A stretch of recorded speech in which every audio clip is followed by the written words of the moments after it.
आप देख रहे हैं S4U चैनल। इसलिए ये भी ऐसी बात कहने लग गया।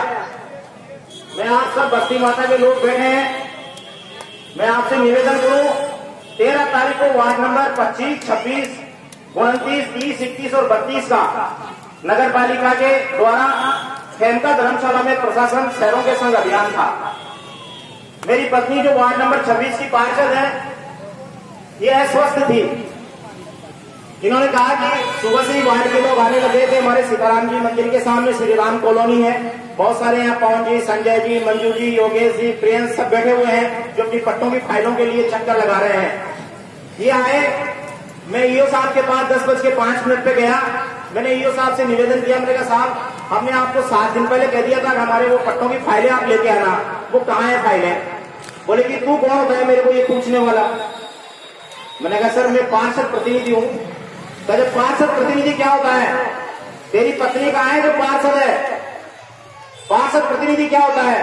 मैंने कहा सर पार्षद प्रतिनिधि नहीं हूँ, कोई वार्ड नंबर 26 का नागरिक तो हूँ मैं, इस हैसियत से मैं आपसे ये जानकारी ले सकता हूँ।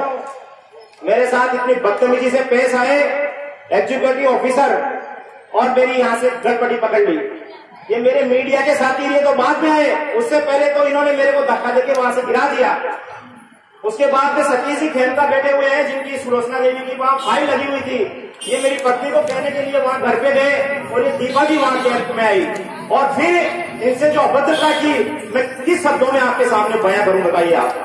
जब आप ये परिस्थिति पैदा हुई है, ये लड़ाई केवल विष्णु गंगावत के लिए नहीं है, ये लड़ाई है नारी शक्ति के अपमान की जो इन्होंने बड़ी सभा में की है। ये नगर पालिका का अध्यक्ष जो अशोक कुमावत है, ये भूल गया कि यही वो दीपा गंगावत है जिसने इसके दोनों बजट पास करवाए इस रिंगस के विकास के लिए। लेकिन ये भूल गया आज इस कुर्सी में बैठ के। पहला बजट जब इसके पास संख्या कम थी, इसने मेरे को फोन किया कि भाई साहब भाभी जी को कह के आप बजट पे साइन करवाइए।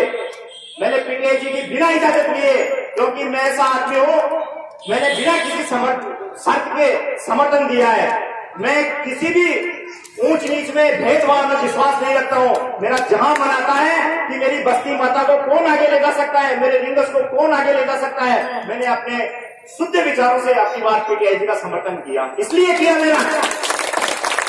बहुत सारे प्रलोभन आए, आपको मनोनीत पार्षद बना देंगे, आपको कांग्रेस का बड़ा पदाधिकारी जिले में बना देंगे, आपको नोटों से भर देंगे। अरे मैंने कहा यार मैंने 14-15 साल राजस्थान पत्रिका की रिपोर्टिंग की है, तुम क्या खरीदोगे मेरे को?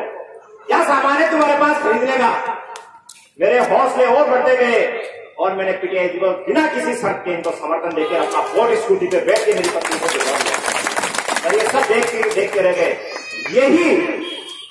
यही इनको मार रहा है। ये राजकार्य का मुकदमा ये अध्यक्ष जी सुन रहे हैं ना अपने ऑफिस में। मैं सुनाना चाहता हूं अशोक जी कि आपने जो ये रिंगस में ये जो पैदा की है ना परिस्थिति, इसका परिणाम बहुत लोगों को भुगतना पड़ेगा। आपने ऐसी खाई रिंगस के अंदर खोद दी है, ऐसी खाई खोद दी। अरे आप तो राजा हैं, आपका दायित्व बनता था, यदि विष्णु गंगावत ने जनता के लिए अपना आक्रोश भी व्यक्त कर दिया तो आप मेरे को बुलाते, ईओ साहब को बुलाते, दोनों का समझौता करा के मामले को वही दफा दफा करवा देते आप। ये आपकी शालीनता महानता होती है आपकी। लेकिन आपने आग में घी डालने का कार्य किया। होटलों में बड़े बड़े राजा महाराजा बैठ के और इन्होंने निर्णय किया खाना खाने के बाद कि पसा तो मौका है विष्णु गंगावत को अपने पाले में मिलाने का। सामने काम आ रहा है, एक वोट की सारी कीमत है, मिला लो इसको। पहले तो इसको केस में फंसाओ और फिर इसका राजीनामा कराओ और फिर इसका वोट ले लो। लेकिन ये भूल गए विष्णु गंगावत तो चिकना गड़ा है, कोई फर्क ही नहीं पड़ता है। दीपा जी जब कैंप में आई, अधिशासी अधिकारी ने इनसे भद्रता की। अध्यक्ष महोदय तो बाद में आए थे।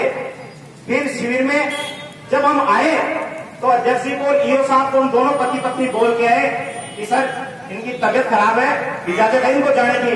हम आराम से हमारे घर तक आ गए। लेकिन सारा षड्यंत्र रात में बड़ी बड़ी होटलों में बैठ के इन्होंने मेरे खिलाफ रचाया थे। देखिए ये क्या दर्शाना चाहते थे। लेकिन ये भूल गए कि जिस व्यक्ति ने अपनी कलम चलाई है उसके पास भी दिमाग तो है। जब आप लोग इतने मेरे साथ हैं, ये तो पहला चरण है, अभी तो ट्रेलर है, फिल्म तो भी बाकी है आप लोगों की। ट्रेनर है, ये तो पीडीआई का ट्रेनर है, नहीं तो आप बस्ती माता का। लेकिन ये इसी तरह से इस नगर पालिका में ये भ्रष्टाचार रहा, जनता को परेशान ये करते रहे, तो ये कतई आप लोग बर्दाश्त नहीं करेंगे। और बिल्कुल हमारे जो आज हम 17 थे और 17 से आज 20 हो गए हैं, देख लीजिए आप, 17 से 20।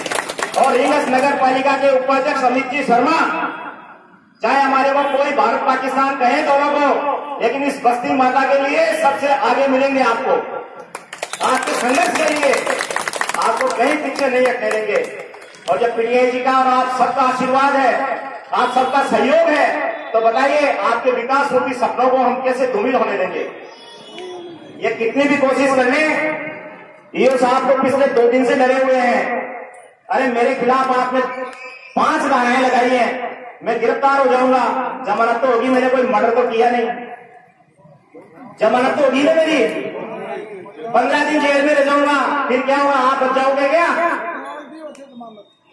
मैंने केवल पत्रिका छोड़ी है, पत्रकारिता नहीं छोड़ी है अध्यक्ष महोदय। कलम चलाना मेरे को आज भी आता है और मेरे पूरे पेन उसी 20 साल पहले की तरह पूरी इंक से भरे हुए हैं चलने के लिए।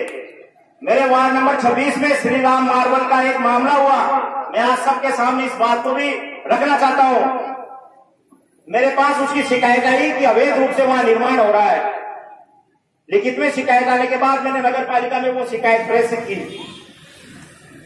उस शिकायत को उन्होंने दबाने की कोशिश की पूरी।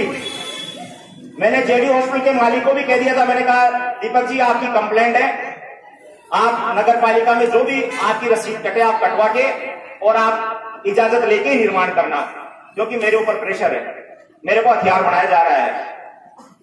सारी बात हो गई, सारी व्यवस्था हो गई। बाद में इसी अध्यक्ष ने, ये अशोक कुमार जी ने जो यहाँ बैठे हैं सुन रहे हैं, ये मेरे को अपनी दुकान पे बुलाते हैं और मेरे को कहते हैं विष्णु जी 500 रुपए के स्टाम्प पे लिख के दे दो, फिर बिल्डिंग को गिरा देता हूँ। मगर यार तू क्या बिल्डिंग गिराएगा, तेरे से एक साड़ी तो नहीं पड़ती, तेरे से तू क्या बिल्डिंग गिराएगा। लेकिन क्यों कहा, क्योंकि इसके मन में जहर आ गया था कि विष्णु गंगावत से लिखवा के इनसे लेन देन कर लेंगे।